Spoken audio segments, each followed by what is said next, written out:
Nowadays, people don't have the strength of mind to say no to the immediate gratification. But when you give in to the immediate gratification, then what happens is you create more problems for yourself in your life. Have you noticed how just doing the thing which makes you feel good now gets you into a lot of trouble? I often tell this to people: telling the truth is hard, but keeping a lie is also hard. Exercise is hard, agreed? Illness is also hard. Studying is hard, agreed? Failing is also hard. Therefore, life is never easy. But you have a choice which hard you want to accept.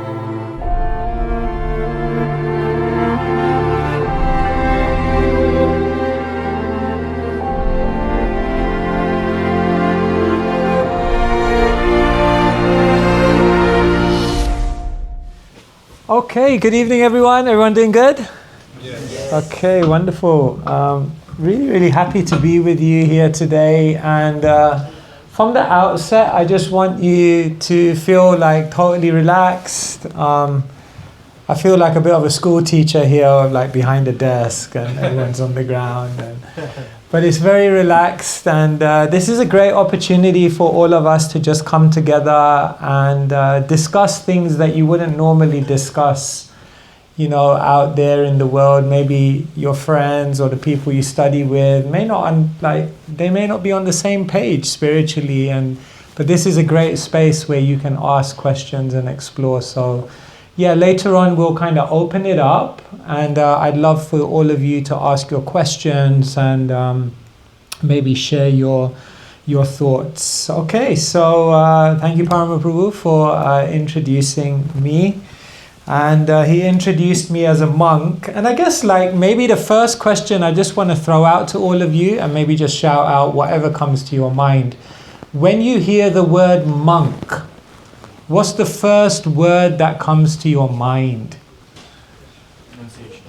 Renunciation. Yes, what else? Anything, what comes to your mind? Penance, okay. Anyone know what penance is? It means like some voluntary hardship that you take on. Selfless. Sorry? Selfless. Selfless. Thank you so much. Anyone else? What's the first thing that comes to your mind? It doesn't have to be a good thing. Robes. Robes. Orange robes. Very good. Tranquility. Tranquility. Spirituality. Jay Shetty. For those of you who know. Sorry? Discipline. Okay, great. So many good points. You guys are setting the bar high for me, I got to live up to all this stuff. But I want you to reflect on some of those qualities: discipline, tranquility. Many of the things that you said, they're important for everyone, right? Don't just have to be a monk. Everyone wants to be tranquil. Everyone wants to find discipline. Everyone has to do some penance, take on some hardship if you want to achieve what you can achieve in life. So in one sense, when we talk about monks, we may think about it very externally, but there's actually a monk that each one of us have to develop within ourselves, and we call this the monk mindset. And today we're going to be talking a little bit about that and the mind. How many of you feel like your mind is in good shape right now? Okay. So does that mean everyone's mind is in bad shape? Or are you just very humble? Yeah, our mind goes up and down, isn't it? Like we have so many fluctuations, and sometimes we think the enemy is out there. The enemy is the people around me. The enemy is the weather. The enemy is, dare I say it, the government. The enemy is something out there. But actually, the real enemy, our greatest enemy, the enemy that stays with us all of the time wherever we go, is often our own mind. In the ancient Bhagavata Purana, many of you may have heard of the Bhagavata Purana. So, there are many Vedic scriptures. So the Puranas are like histories, stories. And in that book, there's the story of one king. No, he was not a king actually. He was just he was a Brahmana actually, born in a family of spiritually minded people. And he went through his whole life. And later on, at the end of his life, he was reflecting back and he asked himself the question, why did I suffer? We all go through suffering, right? So he was questioning, why did I suffer? And he had a beautiful realization, and I'll share it with you in Sanskrit. This is what he realized after thinking a long, long time about why did I go through so much pain in my life. His realization, Nayam jano me sukha dukha hetur na deva tatma graha karma kalaha mana param karanama mananti samsara chakram parivartayadyat. He said, why did I suffer in my life? Nayam jano me. I used to think the reason I suffered was because of other people. I was wrong. Na deva. I used to think that the reason I suffered was because the devas, the gods, were against me. I was wrong. Kalaha. Later on I thought that maybe I suffered because of time. Because in time everyone suffers. I was wrong. Karma. Later on I thought maybe I suffered because of my karma. I was wrong. Graha. Later on I thought maybe I suffered because of the planets, my astrology. Very bad. I was wrong. He says none of these were the cause of my suffering. So what was the cause of my suffering? Mana param karanam. Param means the supreme, karanam means the cause. So what was the supreme cause of all of my suffering? Mana, my own mind. Because if your mind is in good shape, then it doesn't matter what's happening outside. You'll be totally fine. So the world is so much focused on external things to try to make our life peaceful, to make our life comfortable, to make our life pleasurable. But people haven't understood this technology that unless you deal with the inner world, you're going to be struggling no matter what arrangements you make. So today we are going to scan someone's mind today.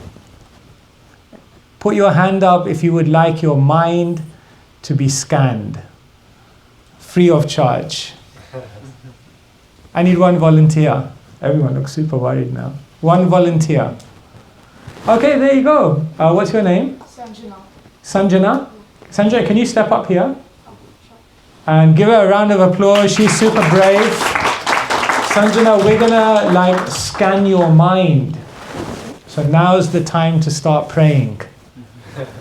Okay. I just want you to look here, Sanjana. No, she doesn't need a mic. That's fine. Okay. I want you to look here.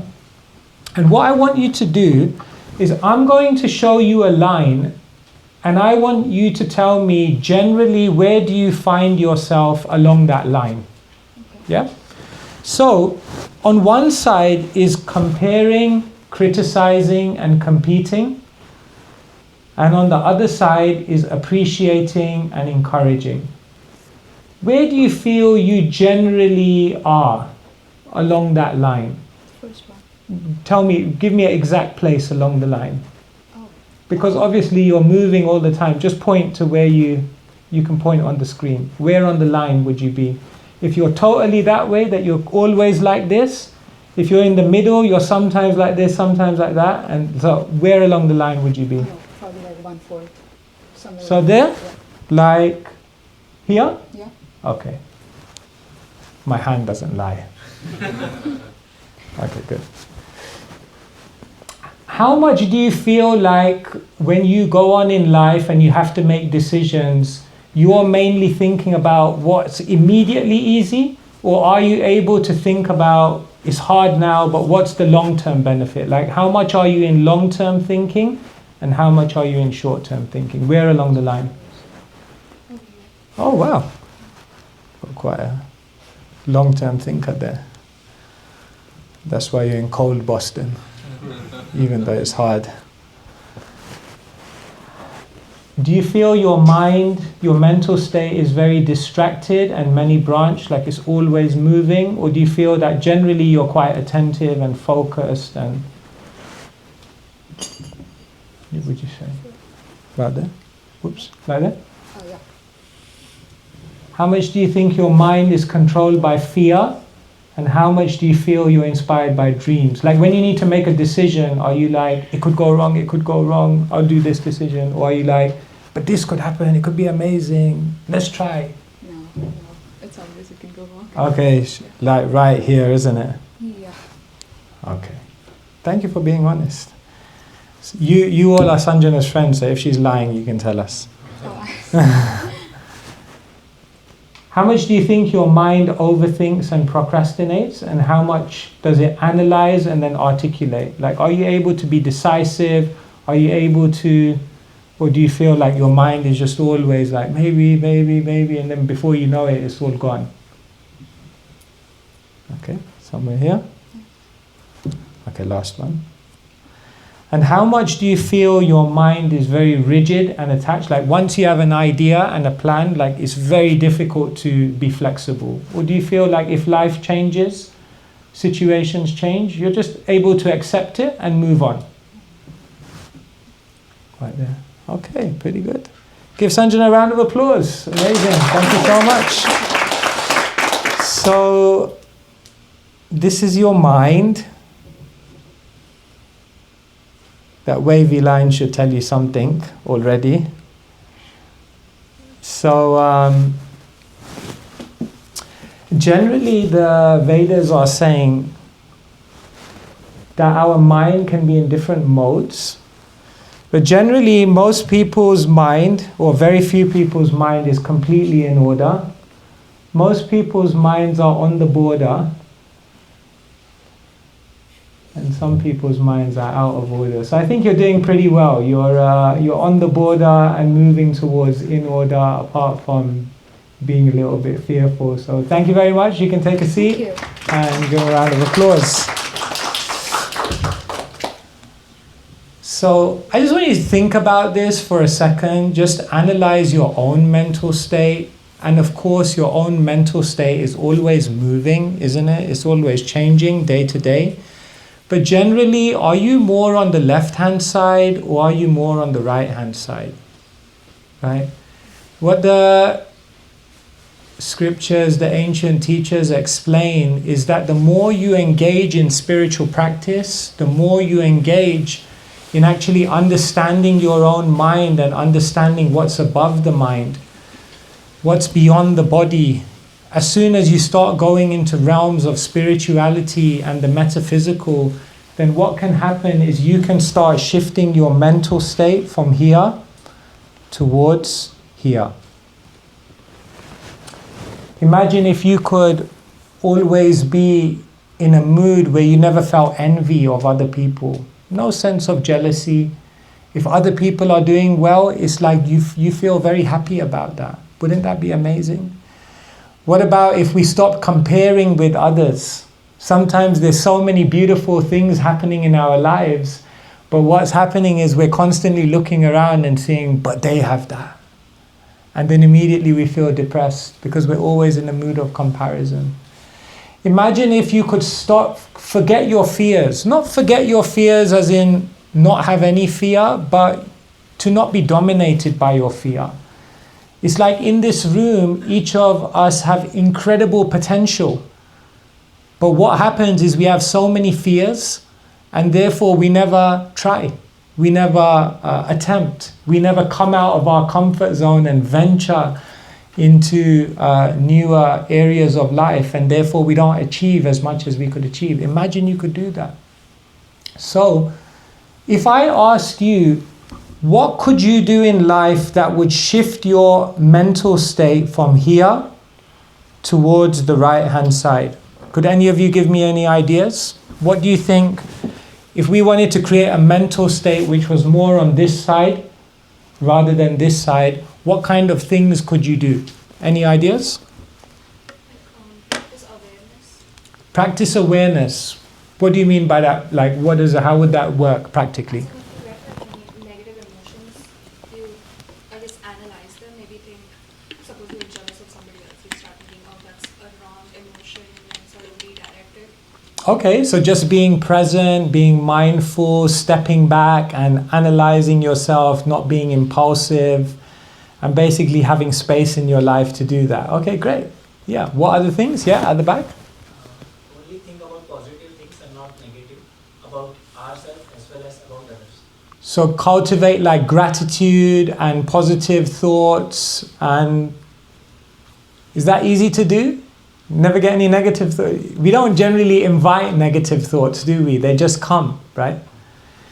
My point is, how would you shift your mind so that positive just comes all the time and no negativity comes? Yeah. Living in the present. Okay. But how do you do that? Just take as it goes. Don't worry about consequences, or like don't worry about what happened previously that made you where you are. Just But what's going to get you there?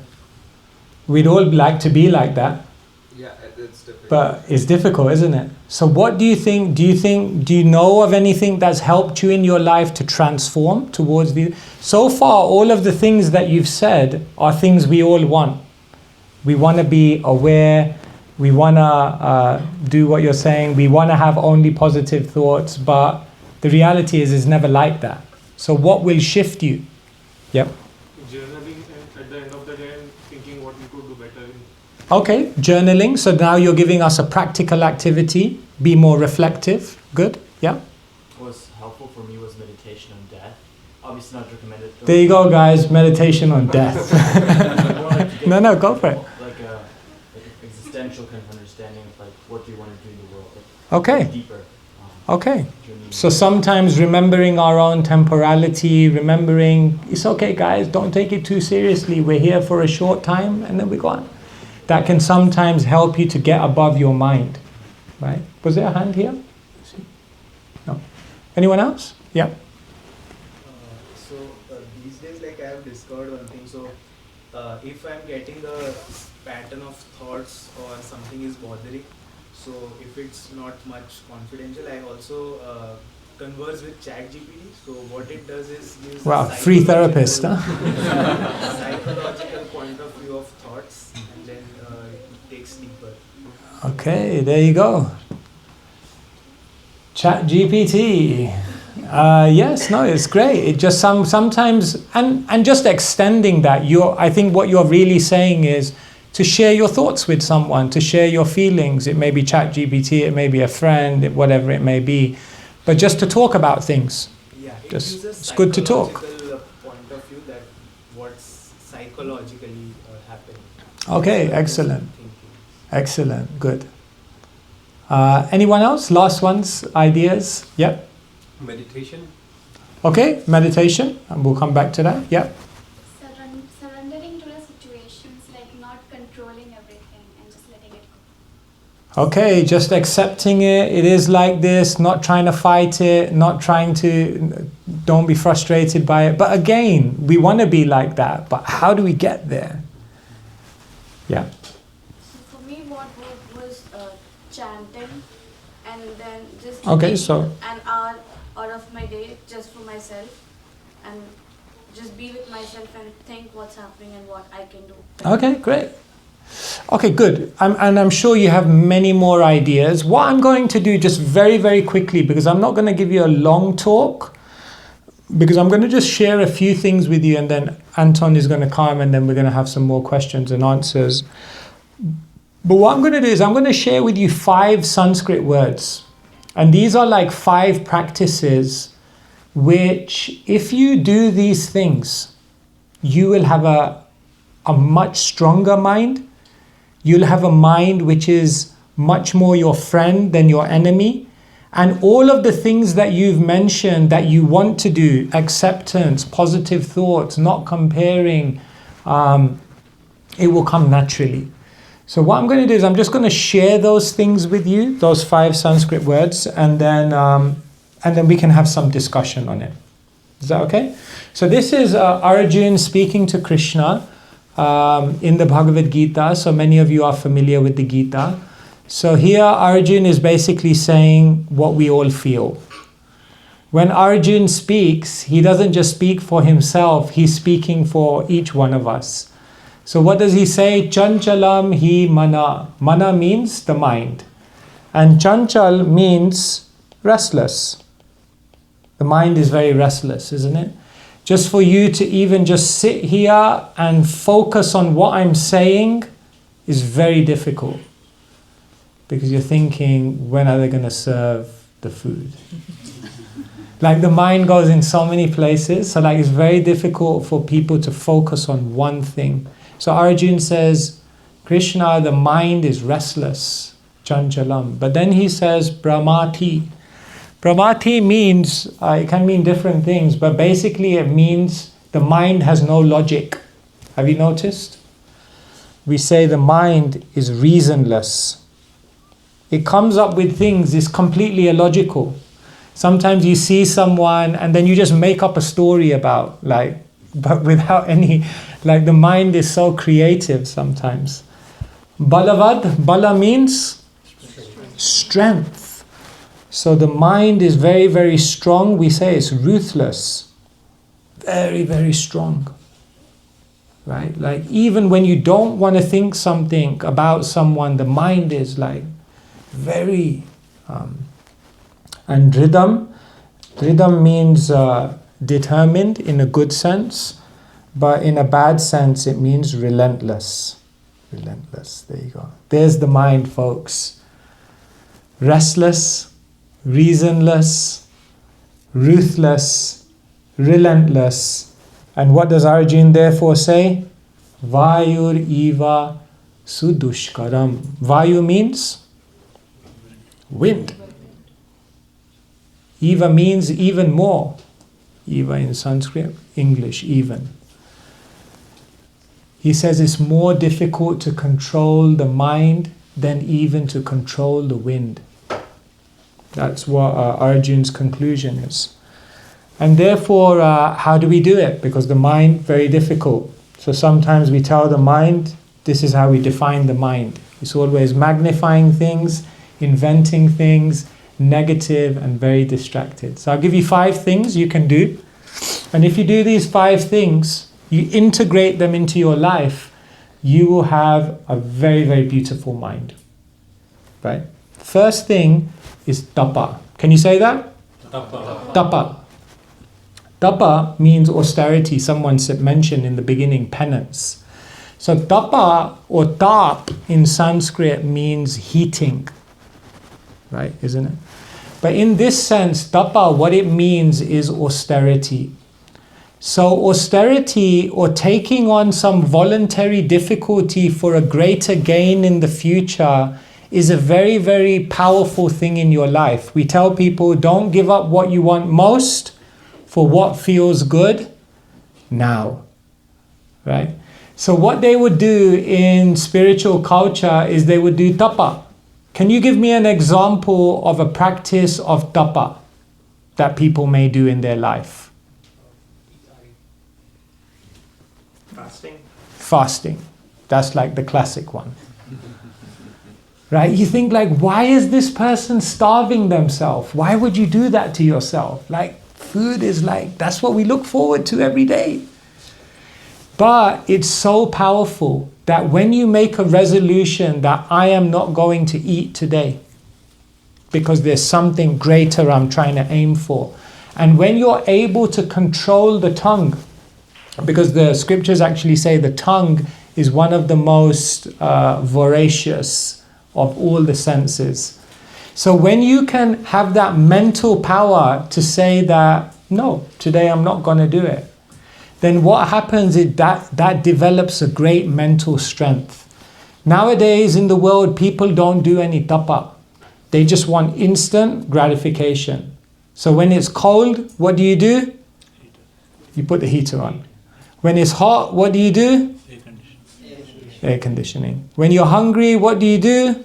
Microwave food. Right? You don't even have to wait for anything anymore. Right? Like even I remember when I was a kid, and this is probably before all of your time, because I'm in another generation now. But when we played video games, you would have to wait 1 hour for the video game to load before you could play it. Imagine that. Right? You can't imagine that. Right? Imagine you have to wait 1 hour for a video game to load. Right? So tapa is very, very powerful, because nowadays people don't have the strength of mind to say no to the immediate gratification. But when you give in to the immediate gratification, then what happens is you create more problems for yourself in your life. Have you noticed how just doing the thing which makes you feel good now gets you into a lot of trouble, isn't it? So therefore, I often tell this to people, telling the truth is hard, isn't it? But keeping a lie is also hard. Exercise is hard, agree? Illness is also hard. Starting a business is hard. Working a normal job is also hard. Studying is hard, agreed? Failing is also hard. Being disciplined is hard. Feeling regret is also hard. Therefore, life is never easy. But you have a choice which hard you want to accept. So what spiritually minded people do is they do some tapa in their life. And everyone else is looking at them, this person, thinking, why are they putting themselves under so much torture? But what they don't understand is that this has a great power. When the mind is not looking for what is immediately pleasurable, but the mind is focused on what do I want most, your life will begin to go in a different direction. And so the first thing to create the beautiful mind is tapa. The second thing is sattva. Can you say that? Sattva. Sattva means goodness. So I'm going to go a little fast now. It's explained that in the world there are 3 energies. Sattva. Sattva. Okay, yes. That's fine.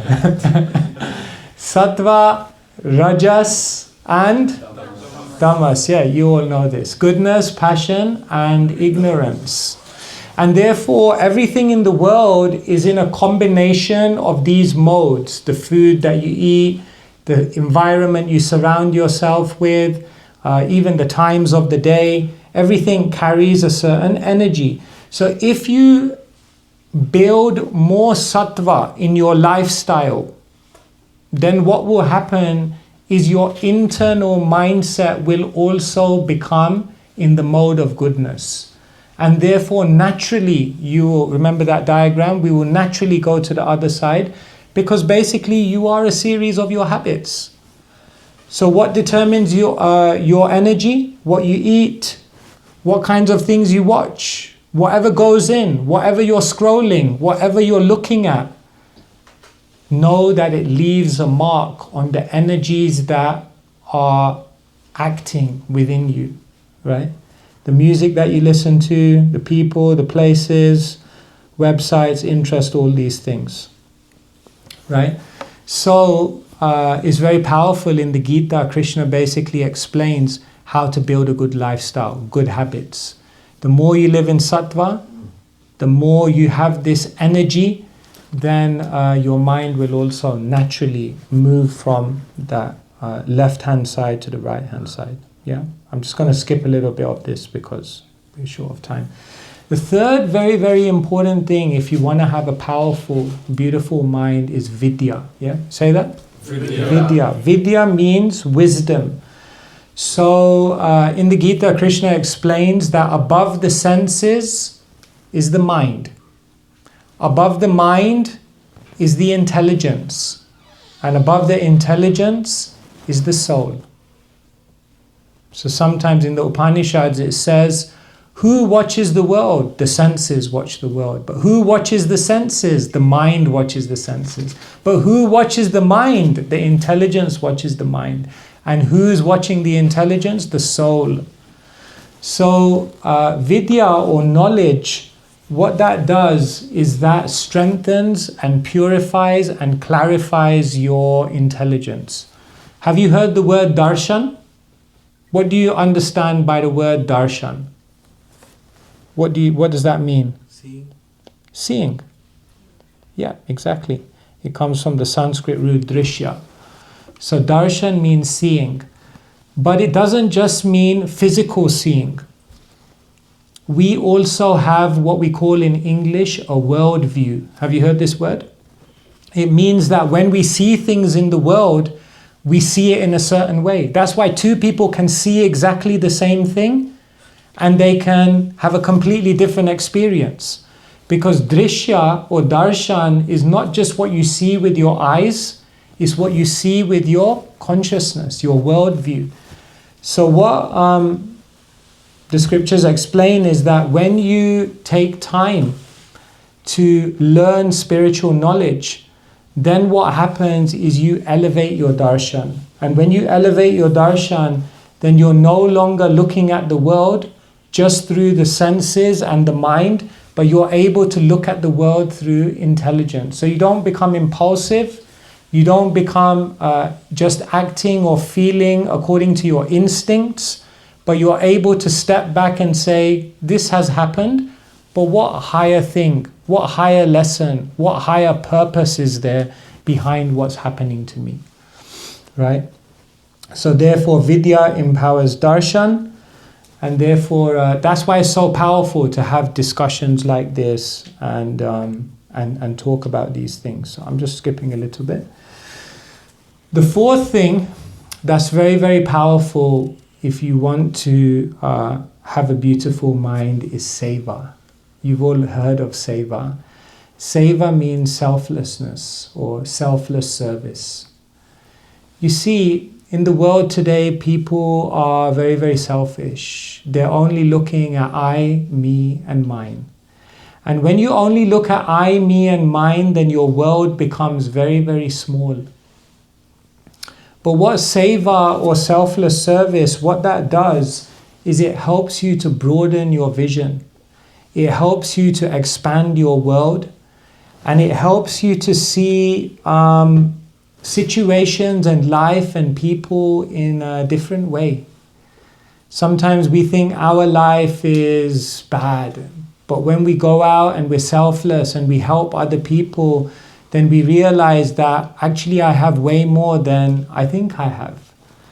And so sometimes this quote is very powerful. We earn a living by what we get, but real life is founded upon what you give to others.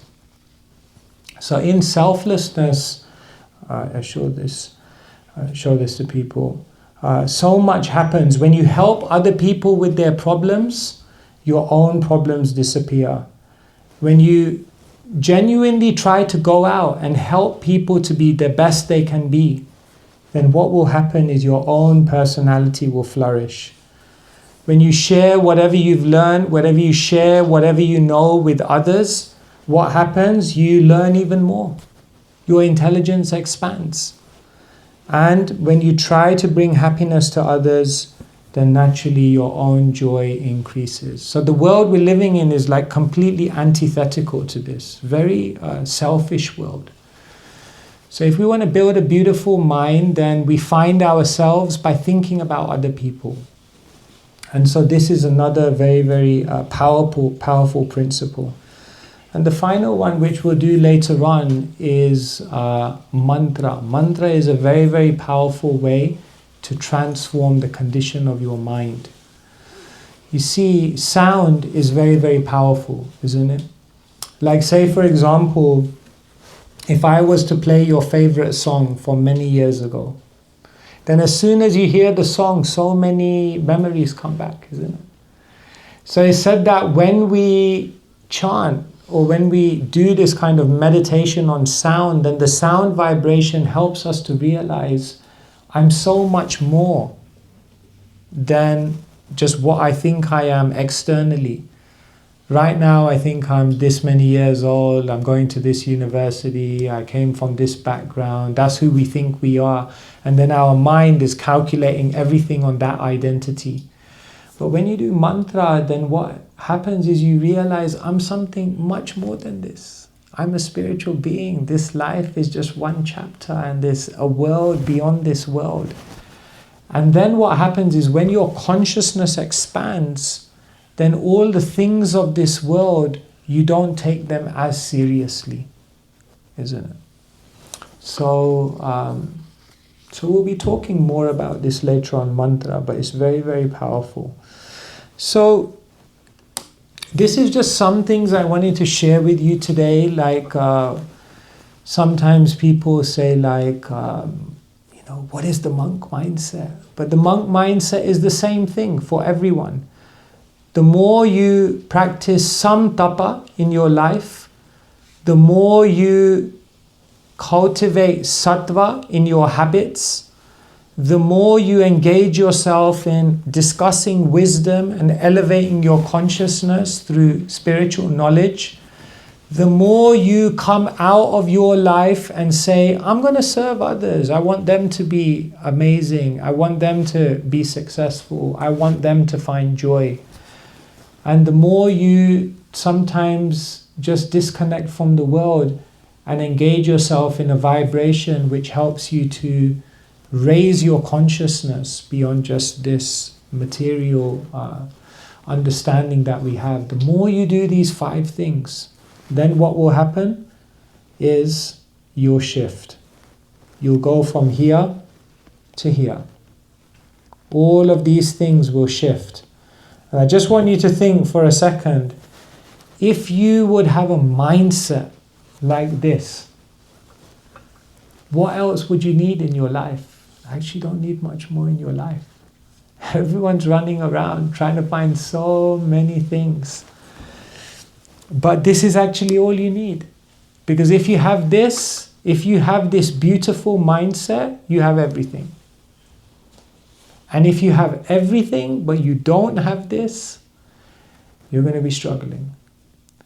And so this is the greatest technology, and it's the greatest opportunity that all of us have to try to make this shift, to have a beautiful mind. All right, so let me stop there and maybe invite Anton to come up, and Anton is going to just begin by, you can give him a round of applause. I just told him on the way here that he's going to do this.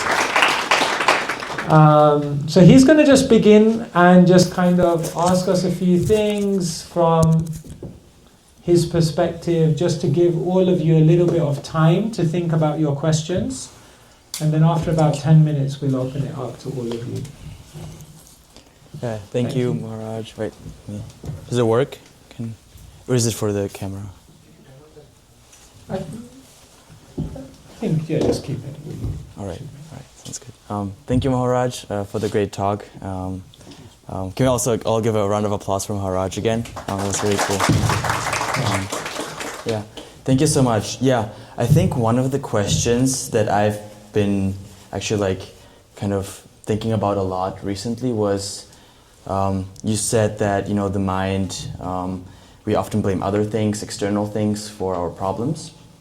But often, I've also noticed in spiritual circles, it's quite the opposite. People go to the extreme of almost experiencing shame when they blame external things for their problems, and they try to deal with everything. And I personally come from like a Zen Buddhist background before that, and I was there you kind of try to you basically said everything's kind of it doesn't matter what's happening outside, it's all my mind's problem. So I just gotta kind of make sure my mind is steady, and with time I also experienced a lot of shame through that, because I felt it's not working, why is it not working? So I'm just wanted to hear your point, or your perspective. How do you take strike the balance? Responsibility. Yeah. So on one hand, we have to take responsibility and say that it's the way I'm reacting to it. Yeah. But at the same time, not to kind of feel really down about that or overwhelmed that it's all me, I'm the problem, like that. And also understanding why, when it is okay to actually change external things. Like when it is okay to, I don't know, turn on the heater, or like maybe more general, like when it is really okay good to question, yeah. actually just follow those desires, you know. Thank you so much, yeah. Got it. Yeah, no, and I'm really happy you raised this, because I was making the point that the problem is not out there, the problem is our mind. And that's not to say you shouldn't have a heater. That's not to say when you have a headache, you shouldn't take a painkiller. That's not to say, if you're feeling hungry, that you shouldn't just go and have something to eat. I'm not saying that. But what I'm saying is that when we only do external things, not realizing that there's something deeper here that I need to engage, then what happens is we constantly feel that I'll be able to solve all my problems by an external thing. And then what will happen at some point, something will come that you can't externally solve, and then you will be very frustrated. Therefore, even if you look in spiritual culture, tolerance is like a big thing. Nowadays, people don't tolerate things. When there's a problem, they need a solution. But that's not, again, I'm not saying that you shouldn't find solutions, but there's something beautiful to tolerance. Because what will eventually happen in your life is there'll be certain things that you can't find an external solution to. And if you haven't developed the quality of tolerance, then you won't be able to navigate that situation.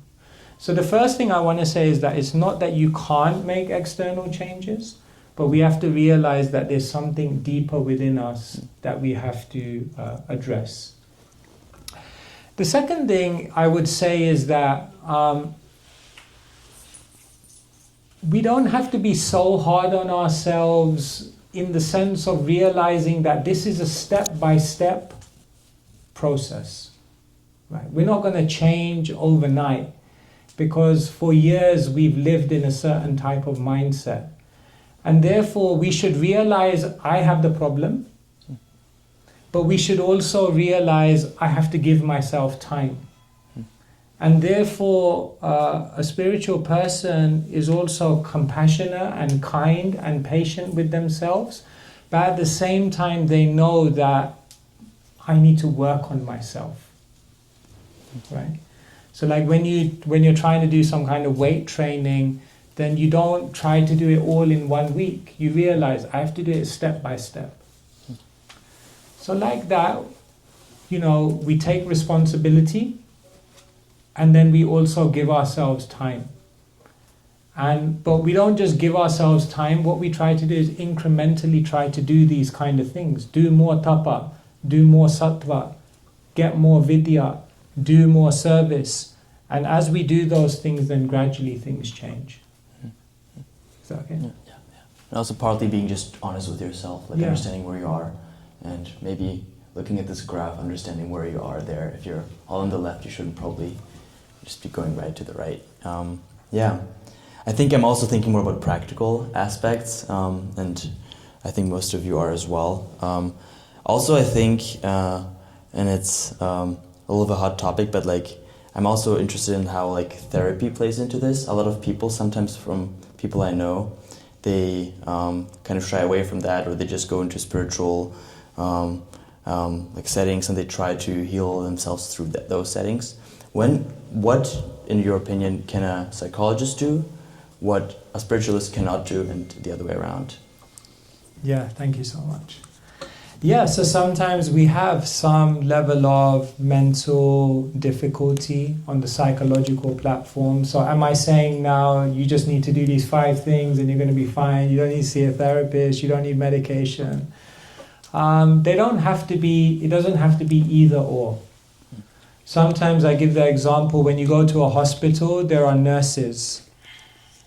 And then there are also doctors. So who's more important, doctors or nurses? Both are important. Would you like to be in a hospital without any nurses? No. Would you like to be in a hospital without any doctors? No.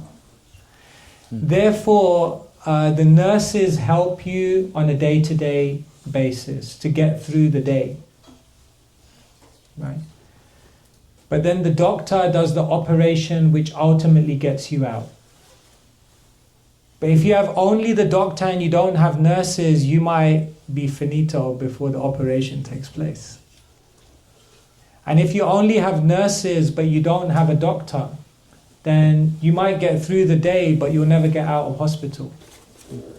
So therapy, medication, some kind of psychological help is like the nurses. It's good. It can help. It can calm things, pacify things.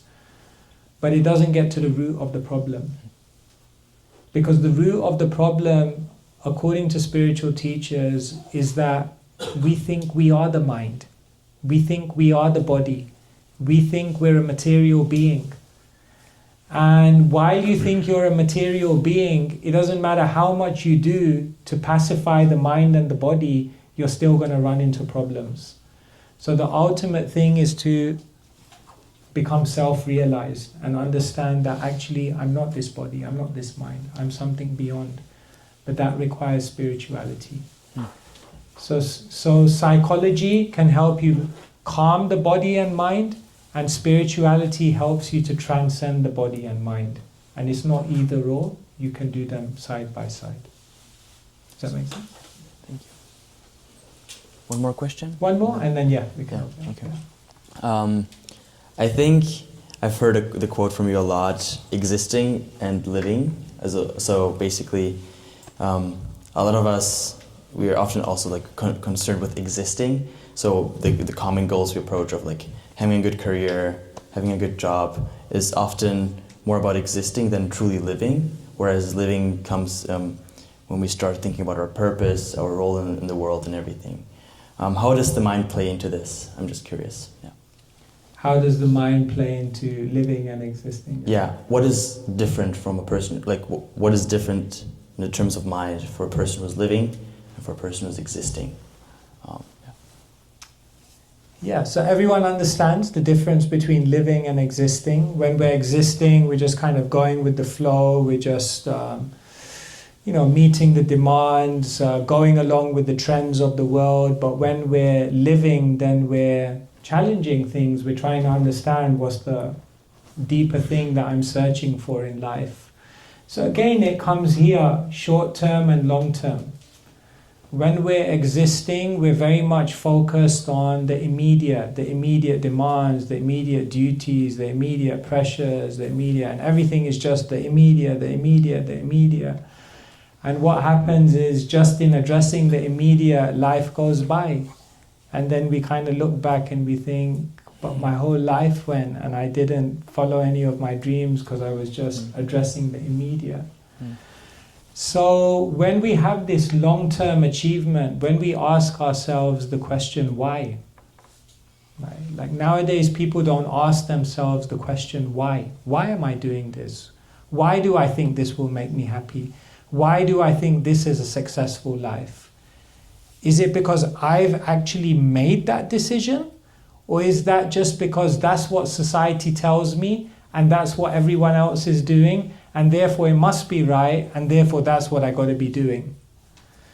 Therefore, a beautiful mind is a mind which is curious, a mind which is questioning, a mind which is looking beyond just what everyone else is doing, a mind which is asking the questions, who am I? Why am I here? What happens? Is there something beyond this life, beyond this world?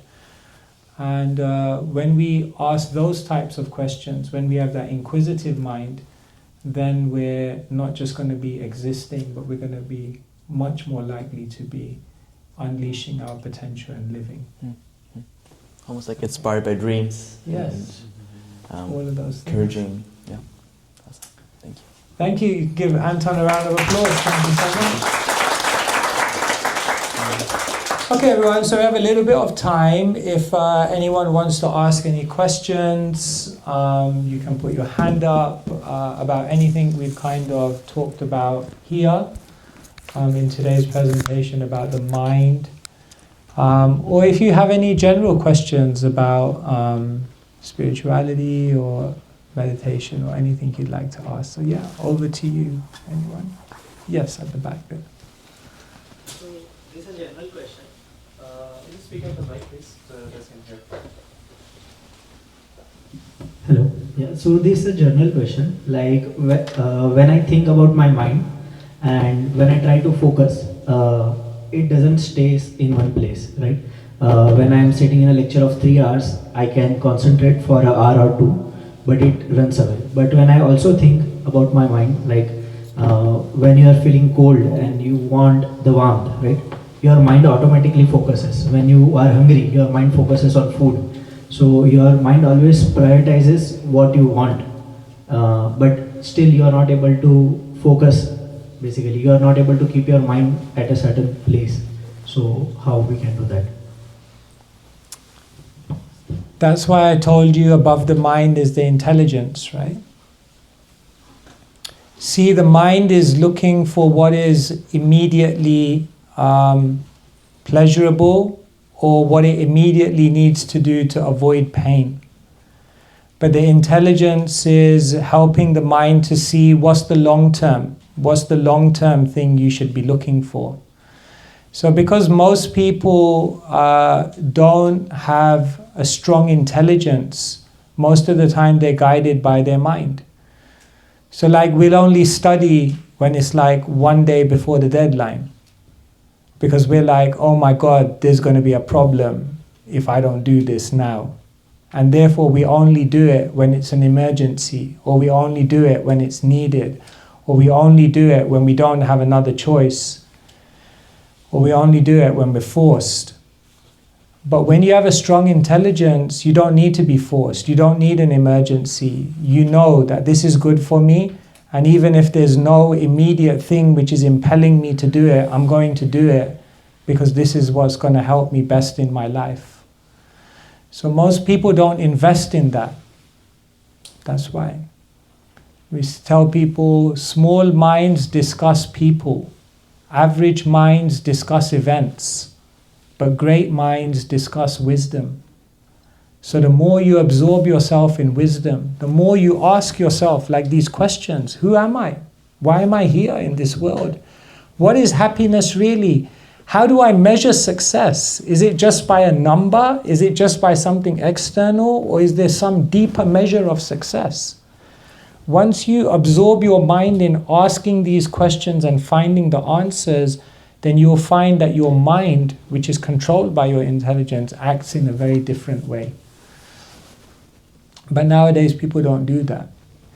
Even like something as simple as reading, people don't do that anymore, right? Because you have ChatGPT, right? So you don't even need to read anymore. And people think that they're getting a good shortcut. But actually, they're the ones who are losing. Because in life, when you have to react, when you have to make decisions, when you're in a difficult situation, ChatGPT is not going to help you. In life, when you have to figure out problems, or when you're in a dilemma, or when you're in a situation where you have to understand what's the best decision to take, ChatGPT isn't going to help you. At that time, you have to have a strong intelligence. And that strong intelligence only comes about if you exercise it. So coming to university doesn't mean you're exercising your intelligence. Depends what you do at university once you get here. You can take the easy route at university and get the grades and not be that much more intelligent at the end of it. Or you can exercise your intelligence and then your mind has a higher reference point. Does that make sense? Yeah, thank you. Anyone else like to ask a question? Yes. So my question is around the tapa part of the presentation that you have mentioned. So we have seen that by doing or not purposefully suffering, but going through some difficulties or hardships would eventually lead to like good success or in a comfortable space in the future. But what my question is that how can we make sure that our environment doesn't take such hardships on us for granted? So it's like, let's say some people are used to treating us in a certain way. So how we can avoid tapa materially and make sure that tapa is actually spiritually or health. You mean like if someone's causing you a problem or pain, like it's not just that, oh, okay, this is good, it's tapa. But you're saying, should you address it? Like, should you respond to the situation? Yes. So if someone's taking, Yes. So how can we make sure that this tapa or these penances that we do is not taken for granted and they actually feel a change in them as well? Yeah, thank you so much. Yeah, tapa means not just that you undergo pain. That's not the point, right? It means that you undergo something with the intelligence and the intent, knowing that if I can tolerate this, if I can overcome this, then in the future I'm going to be a better person. I'm going to be a better formed person. So it's not just many people go through difficult things in their life. It doesn't mean that they come out a better person. It's not just going through difficult things, it's going through it with wisdom, and is going through it with vision of how you're going to emerge into a better person at the end. So, tapa is not like, it's not our primary practice. Our primary practice is actually the other 4 things that I told you about. So what you just have to make sure in your life is that everything is balanced. It shouldn't just be like tapa takes like the precedence. But what the point I'm making here, the reason why I put that on the chart is because some voluntary tapa that you take on is very, very beneficial, because we live in a culture where everything is very instant. Our desires are satisfied immediately. And what people don't realize is that they're becoming very weak because of that. So if there's a problem and if there's a difficulty, by all means solve it. And when it comes to tapa, take on a conscious thing that is required, that has a benefit for you in the future, and do it with wisdom, and in that way it can be balanced. Yeah, is that okay? All right, thank you. Anyone else?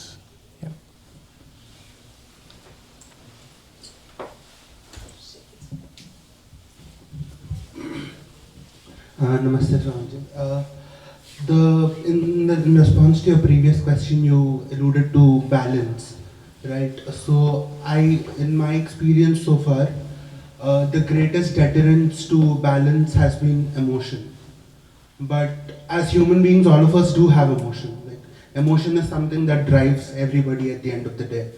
And even while referring to a reading or just skimming through the Gita, the one most important lesson that comes out of it is called sthita pragnata. That means balance of emotion. Like, nothing good should make you, like, it should be more of a detachment from emotion while performing duty. But without emotion and without feeling things, we cannot really function as human beings. So at this stage of our life, when we are trying to figure out multiple things, and there are multiple passions that we have, there are multiple paths that we have, and there's a lot of uncertainty that all of us here are going through, how do we get that balance of mind? And how do we sort of look at, and what should our interaction with emotion be like? Because if emotion didn't exist, and I wasn't passionate about anything, I wouldn't leave my homeland and come here and try to do something or try to study further in fields that interest me. So how should a human interact with his or her emotion, and when do we understand whether it is driving us or we are driving it? Thank you so much. Yeah, great question. Said with a lot of emotion.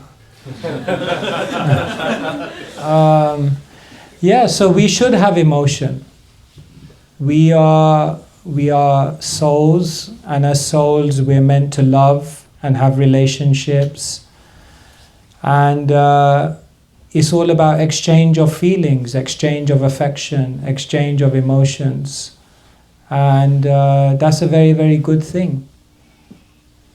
But the problem comes when the emotions, see, emotionality always has to be balanced with rationality.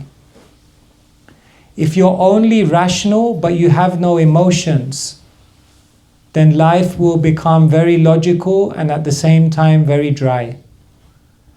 And if you have a lot of emotionality but you have no rationality, then your emotions will take you on a roller coaster journey. You can be on the high of the high and then the low of the low. So people tend to go to one extreme or the other when spiritual life is about learning to balance your emotions and experience and express your emotions within a rational understanding of who you are, what this world is, and what the purpose of life is. So therefore, yes, you should have emotions. The point of when Krishna tells Arjuna to become a sthita prajna, a sage of the steady mind, he's not telling Arjuna you should have no emotions. But he's just telling Arjuna that balance your emotions with an understanding. For example, Krishna told Arjuna to be a sthita prajna. Arjuna agreed. And then what happened? Midway through the Kurukshetra battle, Arjuna's son died, Abhimanyu. And when Arjuna's son Abhimanyu died, what did Arjuna do? He went to that part of the battlefield and what did he do? He started crying. So Krishna could have tapped him on the shoulder and said, come on, sthita prajna. But Krishna didn't. He said it's natural. He's your son. If you didn't cry, that would be a problem. That would mean you're so stone-hearted, you can't even cry for your own son. What kind of person are you? So Arjuna had emotions.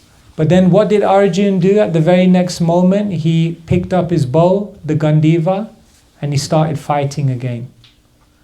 Whereas in the beginning of the battle, when Arjuna was bewildered, then he put his Gandiva bow down.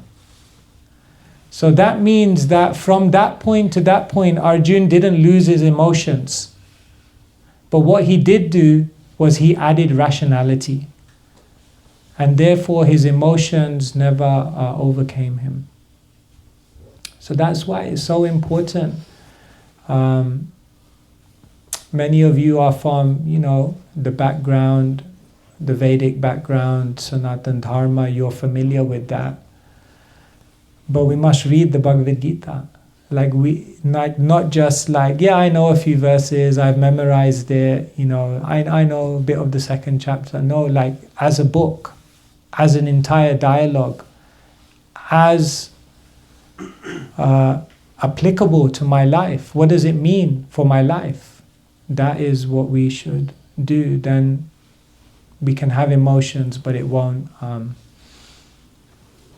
lead to any difficulty in our life. Is that okay? Thank you.